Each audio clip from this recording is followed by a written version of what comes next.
चालताच येत नाही का? दुखतोय खूप आता. आपल्याला हे सायटिका सारखा पेन असतं, मान दुखत असेल, डोळा दुखत असेल, हिप जॉईंटचा त्रास असेल, टाचदुखी असेल, हाताचे अँकल पेन असेल, जॉईंट पेन असेल, तर गणपत मॉल ट्रीटमेंट सेंटरला आपण जर एक औषध दिली तर हा आजार पूर्णपणे मुळापासून बरा होतो. आपला इलाज हा मलमपट्टी नसून पूर्णपणे जड़ से खत्म करने का इलाज है. एक बार अवश्य भेटो गणपत मॉल ट्रीटमेंट सेंटर जोडली तालुका सिन्नर जिल्हा नाशिक. येत नव्हतं का बाई? बस मला सांगते काय हां आता बसली ना. 100 रुपयाच्या गोळ्या काढल्या त्यांनी. 1200 रुपयाची मेडिसिन आणले का सलाईन 2 वगैरे सलाईन लावले. लावल्या हां. तरी प्रॉब्लेम तरी नव्हता. Problem solve. बरं वाटतंय ना? काय त्रास व्हायचा पहिला? पूर्ण पाय दुखायचे. पूर्ण पाय दुखायचं, चालताना लचक मारायचं ना?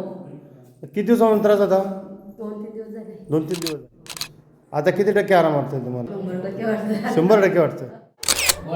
आमचा व्हिडिओ आवडला अच्छा. असेल लाईक करा, शेअर करा, अच्छा. फॉलो करा. टॅब्लेट पण घेतला काहीच फरक नाही. काहीच प्रॉब्लेम